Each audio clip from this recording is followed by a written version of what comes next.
Bien, chers amis auditeurs, nous poursuivons nos enseignements avec vous. À travers ces enseignements, nous établissons aussi avec vous les bases solides pour devenir un chrétien véritable. Ne pensez pas que nous sommes là, nous l'avons dit à plusieurs reprises, pour critiquer ou détruire l'ordre établi, ce qui existe déjà, tout ce que vous croyez. Vous savez, c'est parce que l'adversaire, le diable, ne veut pas que la vérité soit connue. C'est pour cela qu'il maintient cet ordre solidement établi. Or, c'est la vérité seule qui sauve. Vous connaîtrez la vérité et la vérité vous affranchira. C'est cette vérité, cet ensemble qui fait la vérité, c'est cet ensemble que nous partageons avec vous. Donc, nous sommes en train d'établir les bases solides, les bases de la vérité, tout ce qui constitue la vérité dont Jésus-Christ a parlé. Donc, nous poursuivons avec vous, après avoir étudié les trois premières leçons. Qu'est-ce que la Bible? Qui est Dieu? Qui est Jésus-Christ? Nous poursuivons aujourd'hui avec qui est le Saint-Esprit. Vous savez que la croyance qui est établie concernant Dieu, le Dieu aujourd'hui, c'est un Dieu trinitaire. Donc, qui est Père, Fils et Saint-Esprit. Nous avons appris à connaître le Père. Donc, si vous ne nous aviez pas suivi, nous vous recommandons de chercher, de trouver qui est le vrai Dieu, notre enseignement en trois parties, qui est le vrai Dieu. Réécoutez-le. Vous saurez qui est le Dieu, qui veut qu'on le connaisse et non pas être un mystère. Et ensuite, qui est le vrai Jésus. Et aujourd'hui, nous allons voir qui est le Saint-Esprit. Est-ce que réellement il existe un Dieu trinitaire composé de Père, Fils et Saint-Esprit? Est-ce que la Bible l'enseigne? Donc, après l'étude d'aujourd'hui, nous allons tirer la conclusion concernant cette croyance. Alors, nous vous informons que tous nos enseignements sont dans nos livres. Nous les présentons. Il y a le code de vie du croyant chrétien. Alors là-dedans, essentiellement, vous verrez qu'est-ce que le vrai christianisme et qui est aussi le vrai chrétien. Et ensuite, d'autres pratiques pour vous aider dans votre vie chrétienne. Ensuite, manuel pratique de vie chrétienne à l'usage du croyant chrétien. Donc, disons, les enseignements sont dans nos livres et surtout celui-là, le gros, comment être un chrétien authentique. Comment être un chrétien authentique. Alors, si vous désirez les avoir, vous pouvez nous contacter. Vous avez nos coordonnées sur notre enseigne. Vous pouvez toujours nous contacter. Donc, disons que nous allons aujourd'hui étudier sur qui est le Saint-Esprit et qu'est-ce que le Saint-Esprit. Qui est le Saint-Esprit avec grand S, grand E, et qu'est-ce que le Saint-Esprit avec petit s, petit e. Et c'est important de suivre cela aussi parce que les gens croient qu'il y a un Dieu qui s'appelle Saint-Esprit, et selon la croyance trinitaire, le Père est vrai Dieu, le Fils est vrai Dieu, le Saint-Esprit est vrai Dieu. Est-ce que le Saint-Esprit est un Dieu à part entière? Nous avons déjà vu qu'il y a un seul Dieu, logiquement, si vous nous avez suivi. C'est pourquoi je disais tout à l'heure que ceux qui ne nous ont pas suivis, vous pouvez aller revoir, revisionner l'enseignement qui est le vrai Dieu. Bon, mais la Bible nous enseigne qu'il y a un seul Dieu. Et Jésus-Christ aussi, qui est-il? Nous avons un verset qui résume pour ces deux êtres-là. Qu'est-ce qu'ils sont? Quelle est leur nature? 1 Timothée 2, 5 nous dit que car il y a un seul Dieu et aussi un seul médiateur entre Dieu et les hommes, Jésus-Christ, homme. Ce verset résume donc un seul Dieu. Et dans ce verset, nous voyons que ce verset ne dit pas que Jésus-Christ est un Dieu trinitaire, car il y a un seul Dieu et aussi un seul médiateur. C'est le médiateur entre les hommes et le seul Dieu qui existe. Mais néanmoins, nous allons nous instruire. Est-ce qu'il y a un Dieu à part qui s'appelle Saint-Esprit? Effectivement, la Bible parle de cet être-là, qui s'appelle Saint-Esprit. Et dans le livre des Actes, Actes chapitre 5 au verset 3, on peut lire là-bas, Pierre qui parlait à Ananias, ce monsieur avec sa femme qui n'ont pas été véridiques, ils n'ont pas voulu partager l'ensemble de leurs gains avec le reste de l'assemblée, de l'église. Alors Ananias lui dit, pourquoi Satan a-t-il rempli ton cœur au point que tu mentes au Saint-Esprit et que tu aies retenu une partie du prix du champ? Donc, on peut mentir quand un être intelligent, un être d'intelligence. Donc, nous voyons là-bas mentionner Saint-Esprit. Et ensuite, Étienne, dans le livre des Actes, au chapitre 7, verset 51, Acte 7, 51, parlant aux Juifs, dit « Homme au cou raide, incirconcis de cœur et d'oreille, vous vous opposez toujours au Saint-Esprit. Ce que vos pères ont été, vous l'êtes aussi. Vous vous opposez au Saint-Esprit. » Donc, c'est un être réel. Et plus encore, en Matthieu, Matthieu chapitre 12, verset 31-32, c'est Jésus-Christ ici qui parle. Matthieu 12, 31-32. C'est pourquoi je vous dis, tout péché et tout blasphème sera pardonné aux hommes, mais le blasphème contre l'Esprit ne sera point pardonné. Quiconque parlera contre le Fils de l'homme, qui est lui-même, vous voyez comment toujours il s'appelle, le Fils de l'homme, Jésus-Christ, il lui sera pardonné. Mais quiconque parlera contre le Saint-Esprit, il ne lui sera pardonné ni dans ce siècle, ni dans le siècle à venir. Matthieu 12, 31, 32. Ici, je dis, c'est encore plus fort. Donc, à supposer qu'il y a un Dieu trinitaire, composé du Père, du Fils et du Saint-Esprit. Donc, tous vrais dieux, coégaux, coéternels, consubstantiels. C'est comme ça qu'on définit la Trinité. À supposer que ce soit vrai. Alors, le Père ne vaut rien et le Fils non plus ne vaut rien, les deux dieux-là, à côté de ce grand Dieu, le troisième Dieu de la Trinité. Parce que on peut pécher, bon, le Fils, lui, l'a dit clairement, tout blasphème contre lui serait pardonné. Mais il n'a pas parlé du Père, mais on suppose que s'ils sont réellement différents, qu'il y a le Père, le Fils et le Saint-Esprit, d'après ce que Jésus-Christ dit ici, on peut aussi tout dire contre le Père. Ça ne serait pris pour rien. Mais si on blasphème contre l'Esprit ou le Saint-Esprit, alors c'est un péché impardonnable. Un péché impardonnable. Donc, celui-là aura plus d'importance, plus d'honneur, plus de valeur que et le Père et le Fils. Si réellement, c'est un Dieu à part, un Dieu qui est le troisième Dieu de cette Trinité. Ne considérez-vous pas cela vous-même? Ne le constatez-vous pas? Si réellement, lui, tout péché contre lui serait un péché impardonnable, tout blasphème contre lui serait un péché impardonnable, alors, eh bien, il a plus d'importance, plus de considération que et le Père et le Fils. En est-il réellement ainsi? Donc, nous allons laisser la Bible nous instruire, nous enseigner ce que la Bible enseigne. Vous savez, nous savons tous que la Bible dit que personne n'a jamais vu Dieu.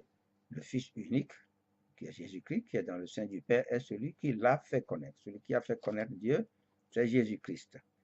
Alors, jusqu'à ce que Jésus-Christ vienne, les Israélites connaissaient Dieu, Jéhovah, Javé, Jéhovah, qui est le Dieu, et ils l'ont connu, il a donné son nom à Moïse, je suis celui qui suis Jéhovah, je suis l'Éternel, mais sa nature, non, on ne le connaissait pas. C'est Jésus-Christ qui nous a fait connaître sa nature.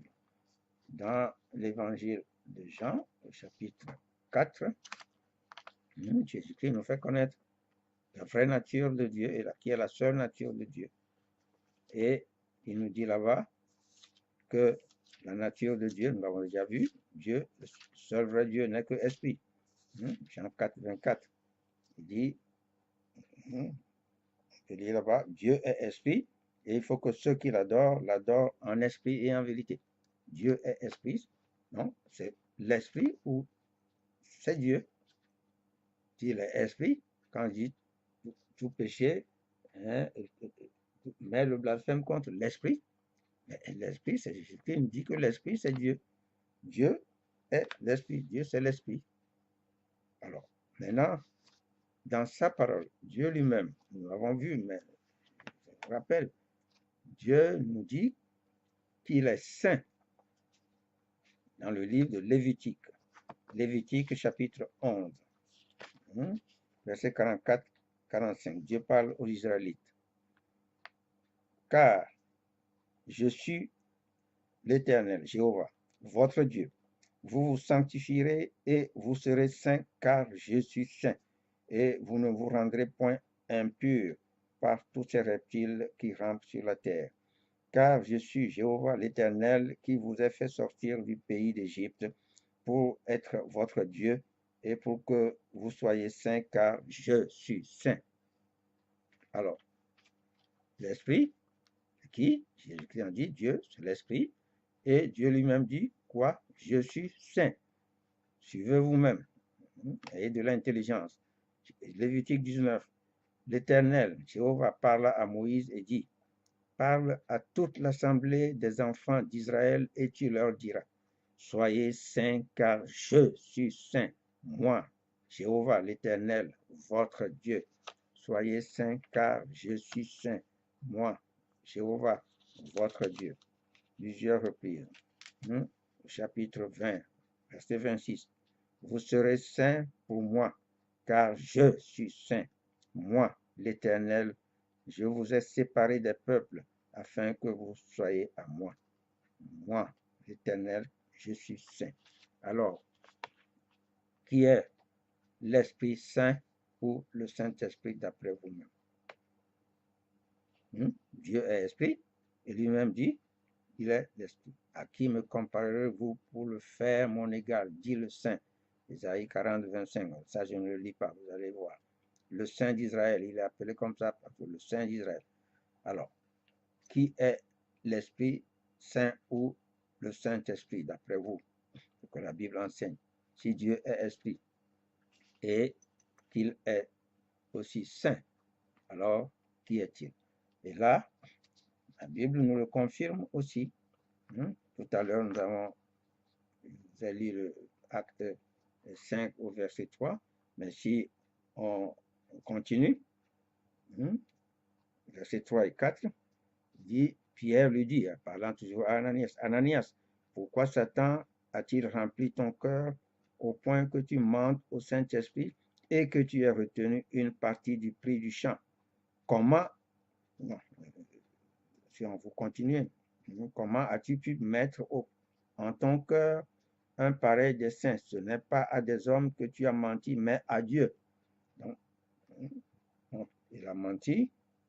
La première partie, il a dit au Saint-Esprit, mais maintenant, Pierre précise, qui est le Saint-Esprit? C'est Dieu.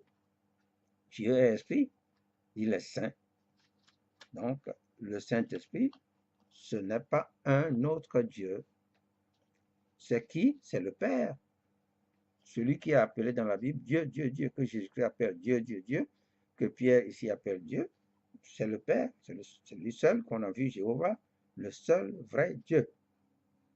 Donc, vous voyez clairement qu'il n'y a pas un en dehors du Père, parce que c'est lui qui est le Dieu jaloux. C'est lui qui a dit, je suis un Dieu jaloux. Donc, le blasphème contre lui, c'est contre lui qu'on commet ce péché impardonnable. Si on ne le connaît pas et qu'on blasphème contre lui, alors c'est ce que Jésus-Christ dit. Donc, c'est pourquoi je vous dis, tout péché et tout blasphème sera pardonné aux hommes, mais le blasphème contre l'Esprit, contre Dieu, Jéhovah, ne sera point pardonné.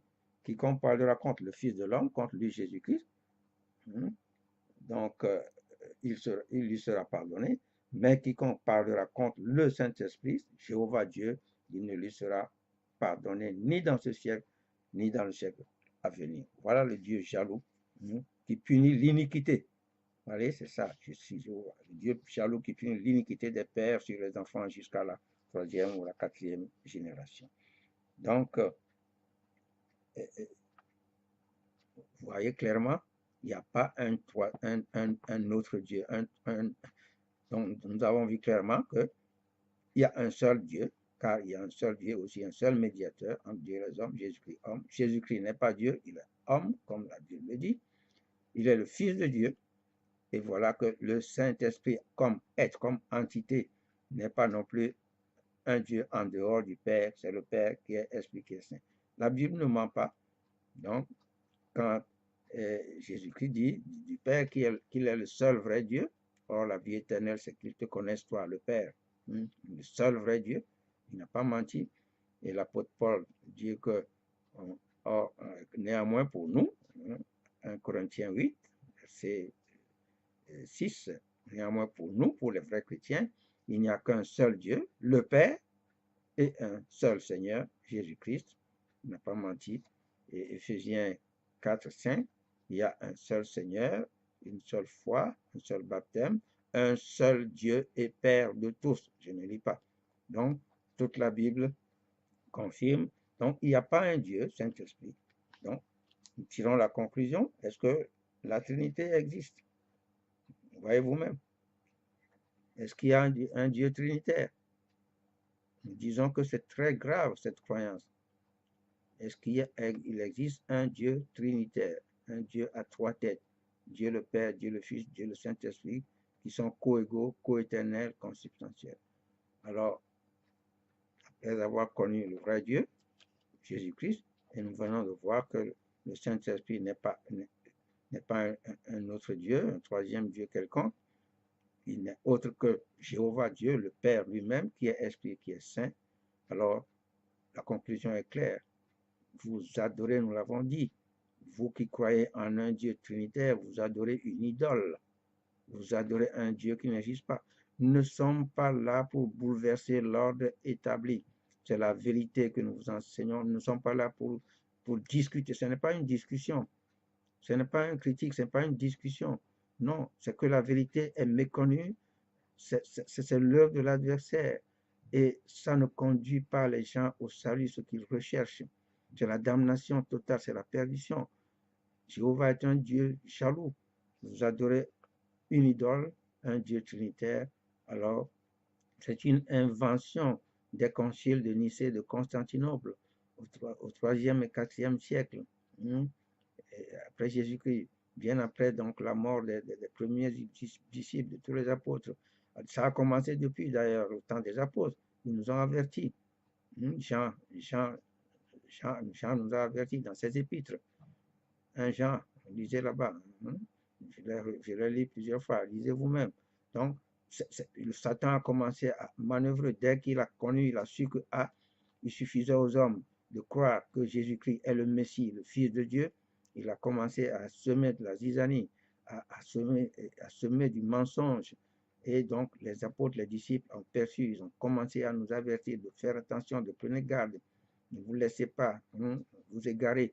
Donc, Jean nous en a averti beaucoup. Et donc, nous devons faire attention pour ne pas perdre notre salut, pour ne pas travailler en vain. Donc, c'est une invention de ces deux conciles-là, ce Dieu trinitaire qui n'existe pas bibliquement, qui n'existe d'ailleurs nulle part. Donc, si vous croyez en ce Dieu-là, c'est ce que, malheureusement, ce qui est appelé le christianisme enseigne, mais c'est la damnation totale, c'est la perdition. Il n'y a pas un Dieu trinitaire, un Dieu à trois têtes. Donc, je crois que, vous savez, d'où ça vient? C'est parce que quand l'empereur Constantin s'est converti, c'était un païen, l'empereur romain, qu'est-ce qu'il a fait? Il a cherché, enfin, il a dit aux religieux là de son temps, il veut faire convertir aussi les peuples qui dépendaient de lui, parce que son empire s'étendait loin. Alors, il a voulu que les païens deviennent aussi chrétiens. Alors, ils ont adopté des croyances paganistes de ces païens-là. Donc, les Babyloniens croyaient en un Dieu trinitaire. Ils croyaient en un Dieu trinitaire. Et ils symbolisaient ce Dieu, leur Dieu, par un triangle équilatéral. Les trois côtés sont égaux. Donc, voilà la coégalité. Donc, chacun des côtés représentait la triade, les trois dieux, la triade divine des Babyloniens ils adoraient l'armée des cieux, Vénus, la lune et le soleil, c'est ce qu'eux ils adoraient. Donc, leur trinité, c'est Vénus, lune et soleil. La trinité égyptienne, les Égyptiens se comprenaient Osiris, Horus et Isis. Vous voyez, donc c'est des croyances païennes de ce peuple-là. Les hindous, vous savez, c'est Brahma, Vishnu et Shiva, la trinité hindoue. Et les Grecs, la triade grecque, ça comprend Zeus, Athéna, Apollon. Zeus, Athéna, Apollon, ça c'est chez les Grecs. Et chez les Romains, c'est Jupiter, Mercure, Vénus. Vous voyez, quand l'apôtre Barnabas, Paul et Barnabas, vous voyez, on dit, ils étaient vus comme des dieux. Voilà, Jupiter, Mercure, Vénus, ça c'est la trinité romaine. Donc, c'est des croyances païennes qui ont été introduites et on a pu inventer ça aussi dans ce qu'ils ont établi, le christianisme, qui, nous allons le revoir, nous l'avons dit plusieurs fois, n'est pas une religion. Le vrai christianisme n'est pas une religion. Je vais refaire un autre enseignement sur ça pour rassembler ça la prochaine fois pour vraiment vous établir, parce que c'est capital, c'est important. Nous ne critiquons pas, nous ne détruisons pas ce qui existe parce que c'est faux, les bases étaient fausses. Nous sommes en train d'établir avec vous les vraies bases, les bases de la foi chrétienne réelle. Donc voilà en ce qui concerne l'Esprit Saint avec grand E et grand S, ou le Saint-Esprit avec grand S et grand E. Et quand il s'agit de Dieu lui-même, effectivement, ça doit être, les deux premières lettres doivent être capitalisées, doivent être des majuscules. Saint-Esprit, on voit dans Louis II partout, c'est traduit, c'est écrit grand S, grand E, grand S, grand E. Donc, logiquement, ça ne doit pas être comme ça. C'est là où il s'agit de Dieu lui-même, comme Pierre l'a dit à Ananias, ou comme Étienne l'a dit, là c'est grand S, grand E, Saint-Esprit. Mais il faut distinguer Dieu lui-même de son don, de ce qu'il est, de son don. Donc, il ne faut pas confondre le don de Dieu et Dieu le donneur. Parce que Dieu avait fait la promesse de son don. Et dans le livre d'Ésaïe déjà, alors Ésaïe, Dieu avait déjà fait la promesse à Jacob. Donc, concernant son Saint-Esprit qui va répandre sur Israël. Alors, Ésaïe, chapitre 44, verset 3, Dieu parle, on peut lire depuis le verset 2, ainsi parle l'Éternel, Jéhovah, qui t'a fait et qui t'a formé dès ta naissance, celui qui est ton soutien. Ne crains rien, mon serviteur Jacob, mon Israël que j'ai choisi, car je répandrai des eaux sur le sol altéré et des ruisseaux sur la terre desséchée. Je répandrai mon esprit sur ta race et ma bénédiction sur tes rejetons. Donc, Dieu parle ici, il parle de son esprit, mon esprit. Plus loin dans le livre de Joël, c'est là où c'était hein, confirmé et beaucoup plus clair. Nous allons lire, c'est le verset 28 et 29 qui nous intéresse, mais nous allons lire tout le contexte pour que vous voyez. Joël 2, verset 27 au verset 32, on va dire. Verset 26. Vous mangerez et vous vous rassasierez, et vous célébrerez le nom de l'Éternel, Jéhovah, votre Dieu, qui aura fait pour vous des prodiges. Et mon peuple ne sera plus jamais dans la confusion. Et vous saurez que je suis au milieu d'Israël, que je suis Jéhovah, l'Éternel, votre Dieu, et qu'il n'y en a point d'autre. Et mon peuple ne sera plus jamais dans la confusion. Verset 28. Après cela, je répandrai mon esprit sur toute chair. Vos fils et vos fils prophétiseront. Vos vieillards auront des songes et vos jeunes gens des visions. Même sur les serviteurs et sur les servantes, dans ces jours-là, je répandrai mon esprit. Je ferai paraître des prodiges dans les cieux et sur la terre, du sang, du feu et des colonnes de fumée. Le soleil se changera en ténèbres et la lune en sang, avant l'arrivée du jour de l'Éternel, de ce jour grand et terrible. Alors quiconque invoquera le nom de l'Éternel sera sauvé. Le salut sera sur la montagne de Sion et à Jérusalem, comme a dit l'Éternel, et parmi les réchappés que l'Éternel appellera. Joël 2, alors essentiellement 28, 29. Je répandrai mon esprit. Voilà la promesse de Dieu. La promesse de Dieu. Alors Dieu a promis son esprit, ce qu'il est. Dieu peut donner de ce qu'il est. Il peut donner de lui-même. Il est grand. Donc, ça, il ne faut pas le confondre avec le donneur lui-même, la source, qui est Jéhovah, qui est l'Esprit Saint ou le Saint-Esprit, avec un grand S, grand E, grand S, comme vous voulez. Donc, voilà la promesse de Dieu concernant son Esprit. Et cette promesse, Jésus-Christ l'a rappelée à plusieurs reprises, et essentiellement dans ces derniers jours. Donc, dans l'évangile de Jean, Jean 14, à partir de Jean 14, c'est la nuit de son arrestation. Alors, Jésus-Christ, à plusieurs reprises, a instruit les disciples et a rappelé cette promesse de Dieu. Donc, Jean chapitre 14, versets 16 et 17. Alors, Jésus-Christ l'a personnifié. C'est pourquoi les gens croient que c'est un Dieu à part. Ou bien c'est un être à part. Il l'a personnifié ici. Le don là. Le don. Dieu vient de faire la promesse de son don.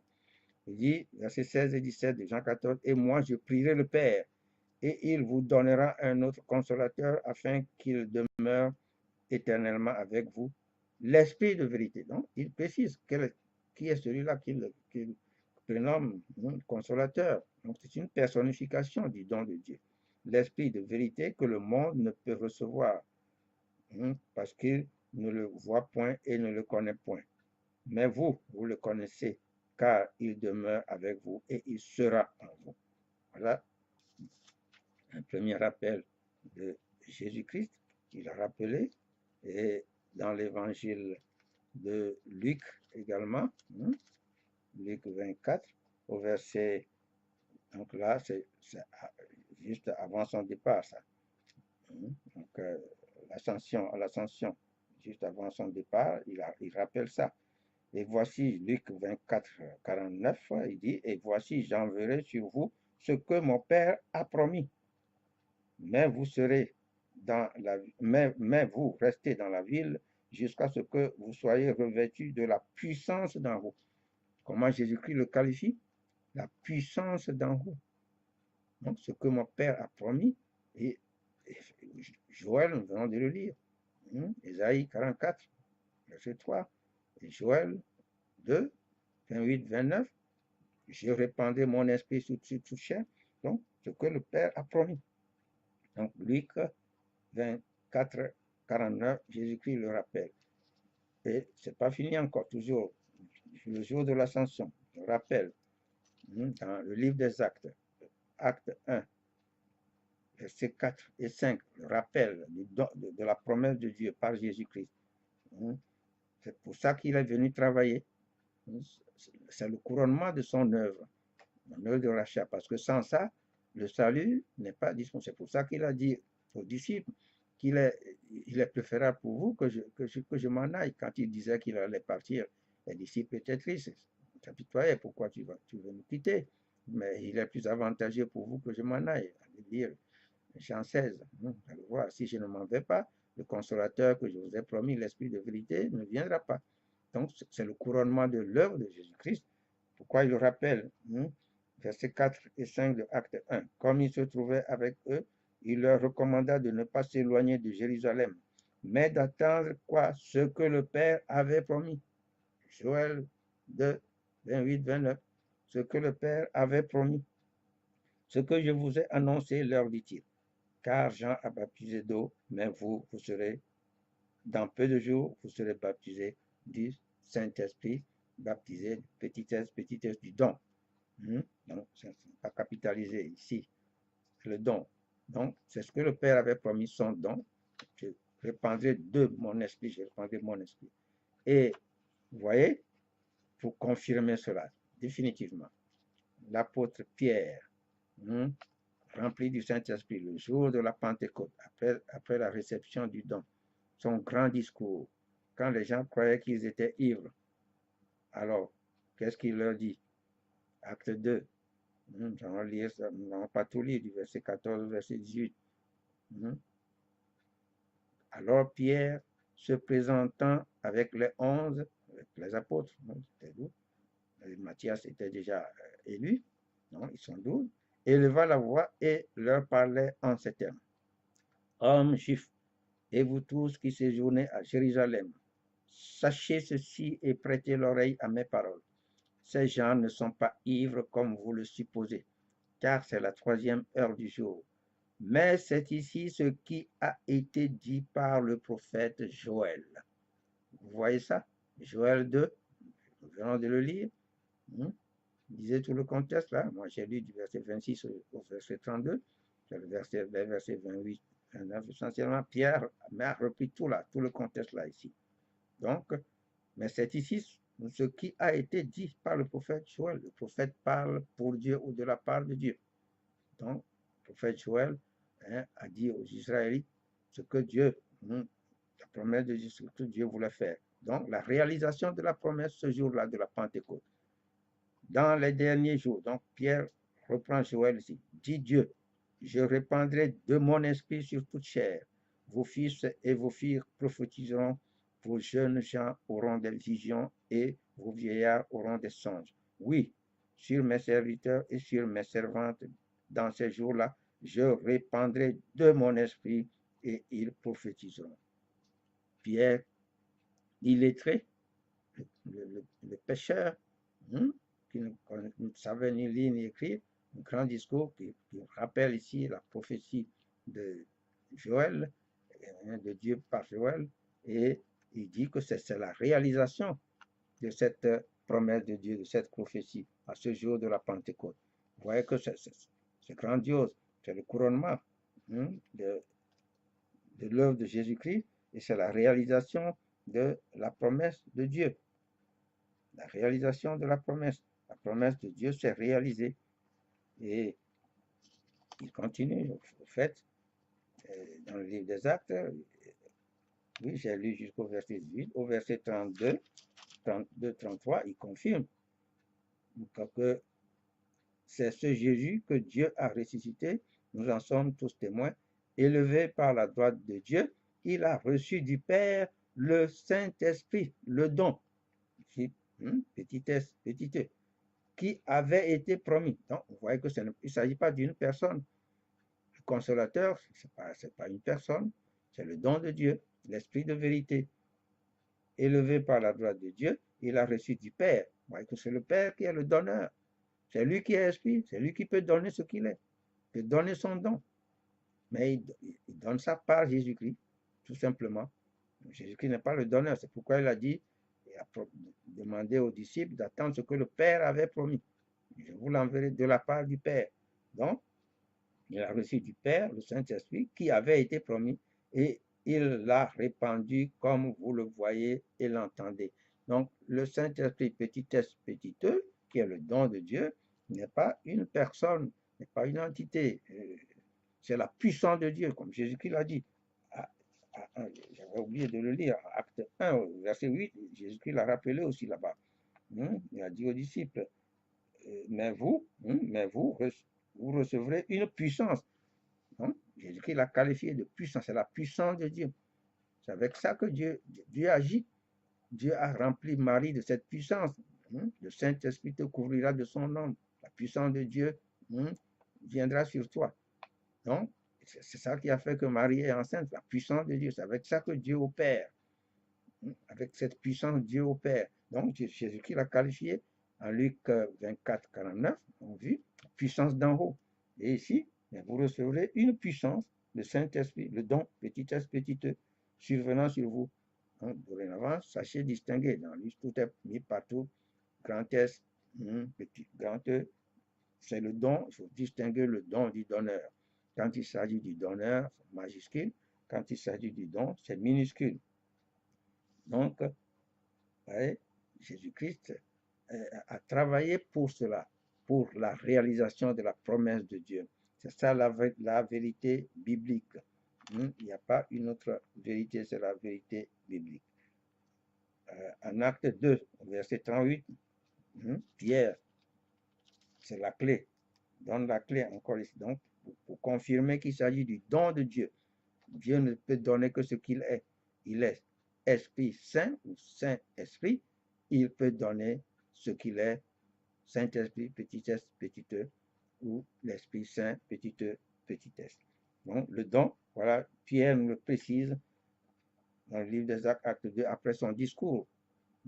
Et les Juifs lui ont demandé, homme frère, que ferons-nous? Qu'est-ce qu'il répond au verset 38, acte 2, 38, Pierre leur dit, repentez-vous et que chacun de vous soit baptisé au nom de Jésus-Christ. Alors, vous voyez, nous l'avions dit aussi, nous avons étudié dans Qu'est-ce que la Bible? Vous voyez, c'est la première fois que Pierre prend la parole 10 jours après le départ de Jésus-Christ, après l'ascension. Et si le jour de l'ascension, se basant sur la croyance trinitaire, si nous vous avons déclaré que nous n'avons plus entre nos mains la parole originale de Dieu et que après les conciles de Nicée et de Constantinople, la Bible a été trafiquée. Les gens ont traficoté dans la Bible, ont modifié. Voilà la modification.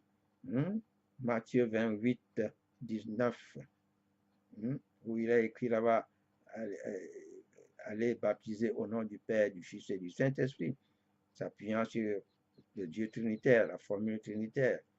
Si vous êtes baptisé en cette idole-là, soyez que vous êtes dans la damnation, vous n'êtes pas baptisé, vous n'êtes pas sauvé. Alors, qu'est-ce que Pierre dit ici? Jésus-Christ n'avait jamais dit ça. Il n'y a pas un Dieu trinitaire. Donc, on ne peut pas baptiser au nom du Père, du Fils et du Saint-Esprit, au nom d'un Dieu trinitaire. C'est diabolique, c'est satanique. Nous le disons avec assurance. Jésus-Christ n'a jamais dit ça. Jésus-Christ a dit les baptisants en mon nom. Les baptisants en mon nom, parce que voilà ce que Pierre dit 10 jours après le départ de Jésus-Christ. Et nous avons démontré dans le livre des Actes qu'aucun apôtre, aucun disciple de Christ n'a baptisé au nom du Père, du Fils et du Saint-Esprit. Voilà la vérité biblique. Voilà la grande vérité, la clé dont Jésus-Christ a parlé à Pierre, que je te donnerai la clé du royaume. Donc, Pierre donne ici la clé du royaume.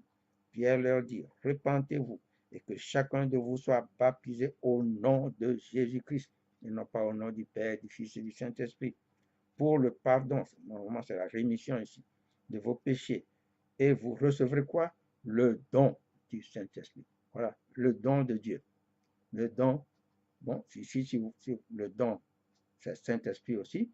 Le donneur, c'est Saint-Esprit aussi. Le don de Dieu. Vous recevez le don de Dieu.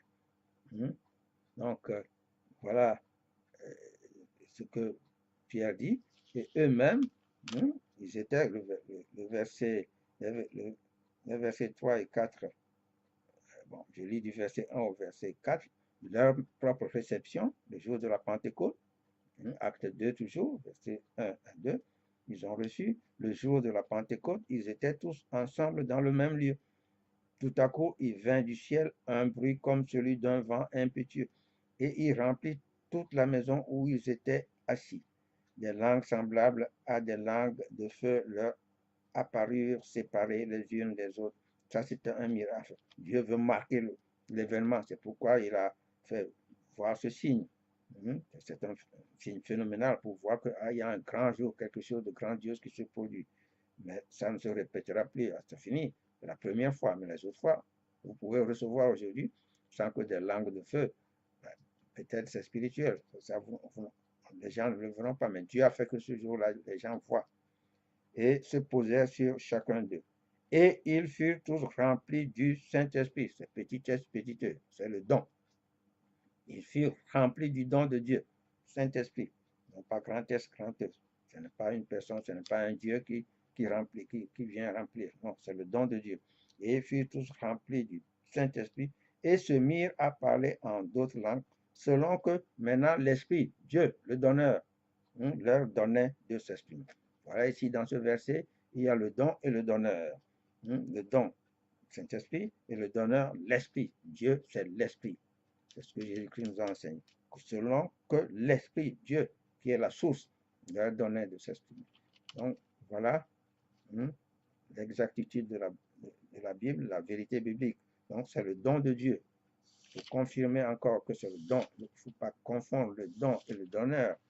Le livre des Actes, chapitre 8, verset 20, quand ce magicien-là, Simon, le magicien de la Samarie, demandait à Pierre, disait à Pierre qu'il va leur donner de l'argent afin qu'il leur donne aussi d'imposer la main aux gens pour que les gens reçoivent le Saint-Esprit. Qu'est-ce que Pierre lui dit?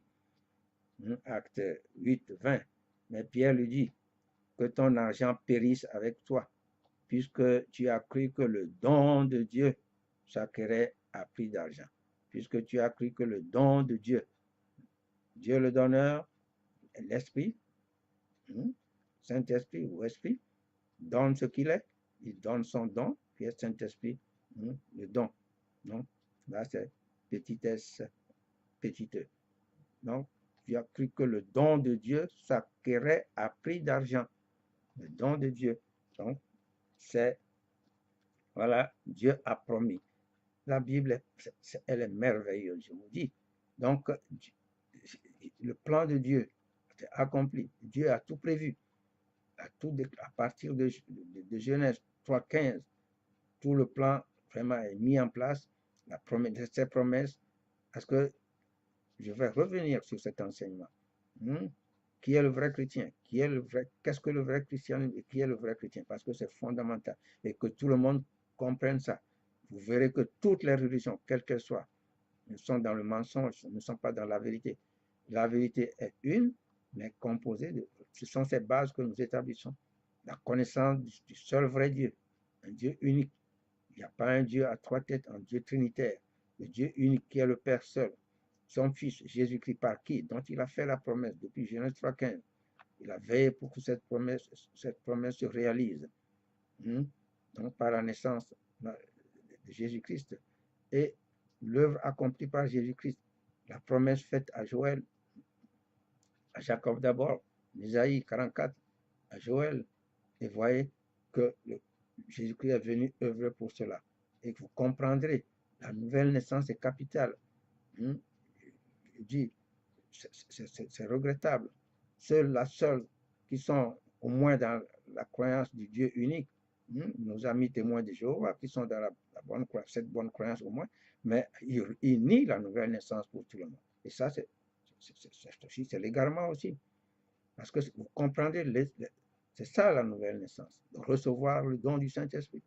C'est ça, et voilà la clé du royaume que Pierre donne ici. Repentez-vous, que chacun de vous soit baptisé au nom de Jésus-Christ. Et vous recevrez quoi? Le don. Et chaque croyant chrétien véritable doit travailler pour cela, doit étudier. Et ça, c'est la croyance qui donne. C'est la bonne croyance, la bonne parole entendue et crue. Et c'est ce que nous vous enseignons. La vraie parole, la parole de vérité, entendue et crue dans son cœur. C'est ça qui donne ça. Mais si vous niez ça, vous ne pouvez pas non plus devenir de vrais adorateurs de Dieu. Tout est lié. Et Jésus-Christ a enseigné sur la vraie adoration. Et pourquoi? Il faut adorer. Si tu ne reçois pas ce don authentiquement, tu ne peux pas adorer Dieu. Les vrais adorateurs adorent Dieu, car Dieu est esprit, et ceux qui l'adorent quoi? En esprit et en vérité. Les vrais adorateurs adoreront le Père en esprit et en vérité, avec l'esprit. Et malheureusement, dans leur traduction, des témoins, Louis II, c'est bien traduit avec l'esprit. Ou pas l'esprit, mais avec l'esprit, c'est très bien traduit. Si tu ne reçois pas l'Esprit Saint authentiquement et que tu sais que tu l'as reçu, mais comment tu peux adorer Dieu avec ça? Ce n'est pas en pensée, ce n'est pas dans son cœur. C'est authentique, il faut recevoir. Et les gens l'ont vu, le jour de la Pentecôte. Les gens n'ont pas parlé avec leur cœur. Non, ce n'est pas le cœur. C'est réellement le don de Dieu. On reçoit ça, ça se manifeste. On reçoit ça en manifestation. Dans le livre des Actes, partout. Qu'est-ce que Simon, le magicien, a vu avant de demander à l'apôtre Pierre de lui donner de l'argent pour qu'il leur montre comment aussi imposer les mains aux gens? Il a vu la manifestation. Donc, c'est important pour chaque chrétien, chaque croyant chrétien véritable de recevoir ce don, et c'est ça la nouvelle naissance. Nous allons étudier sur ça. C'est pour ça que Jésus-Christ, Dieu l'a envoyé, il a œuvré pour rendre ça disponible, pour que nous redevenions ses enfants, parce que si nous ne naissons pas de lui, nous ne pouvons pas redevenir ses enfants. Nous avons perdu Adam et Ève nous ont fait perdre la filiation avec Dieu. Dieu a veillé, Dieu a œuvré par Jésus-Christ pour que cette filiation redevienne disponible pour tous les humains. C'est pourquoi le vrai christianisme n'est pas une affaire de religion. Le vrai christianisme, je vais réenseigner. Mon prochain enseignement, je vais reprendre ça, regrouper en un seul enseignement pour que vous perceviez, pour que vous voyez. Toutes les religions sont dans l'erreur. Je dis malheureusement, même ceux qui croient en un seul Dieu, nos amis témoins de Jéhovah, ne croient pas à cette réception-là authentique et qui se poursuit aujourd'hui. Ce n'est pas fini, ce n'est pas terminé. Nous ne sommes pas encore dans la perfection divine. Le royaume de Dieu n'est pas encore établi. Quand nous serons avec Dieu, nous serons dans son royaume, alors on n'en aura plus besoin. Mais aujourd'hui, on en a besoin pour adorer Dieu véritablement, pour communiquer avec Dieu. Et nous étudierons toutes ces choses. Suivez-nous avec attention. Nous ne sommes pas là pour vous tromper, pour vous mentir. C'est pour vous dire la vérité qui sauve, la vérité biblique qui sauve. Et c'est ça qui fait le croyant chrétien. Donc, je dis, je vais donner cet enseignement de nouveau. Qu'est-ce que le vrai christianisme et qui est le vrai chrétien?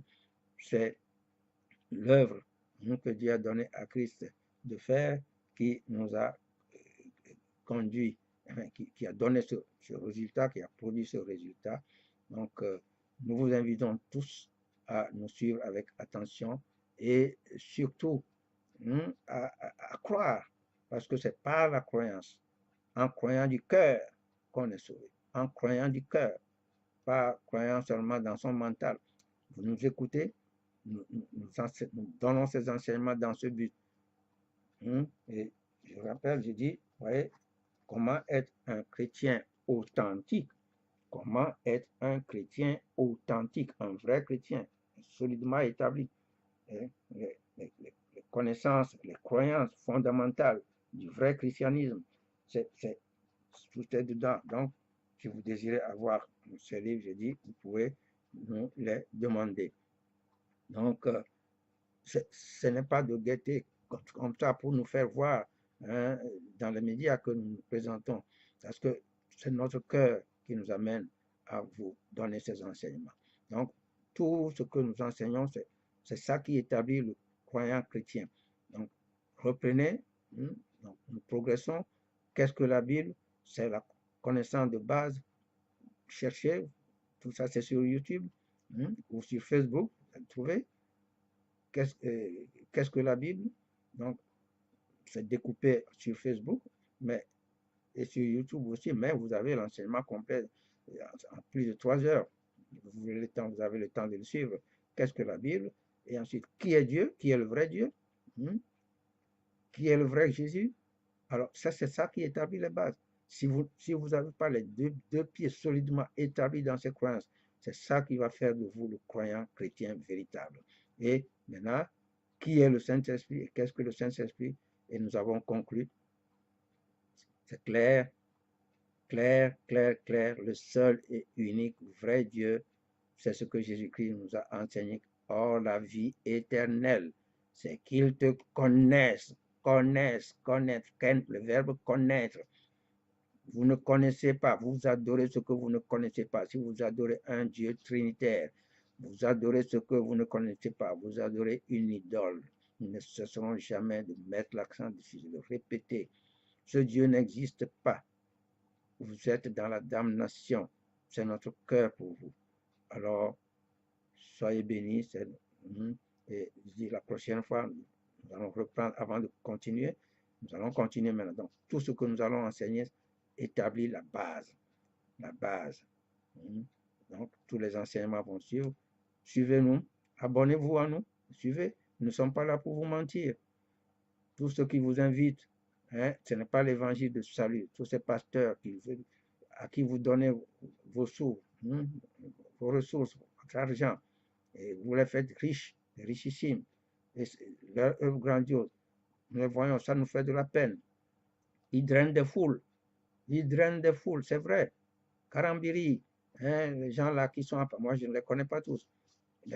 Évidemment, Satan leur a donné une bouche mielleuse, il parle. J'admire un monsieur comme Karambiri. Il connaît la parole, Satan lui a donné de connaître, mais il a été, malheureusement, comment un vrai, il était musulman, un vrai musulman de base peut croire maintenant en une idole, en un Dieu trinitaire. L'islam, je l'affirme, l'islam croit en un Dieu unique.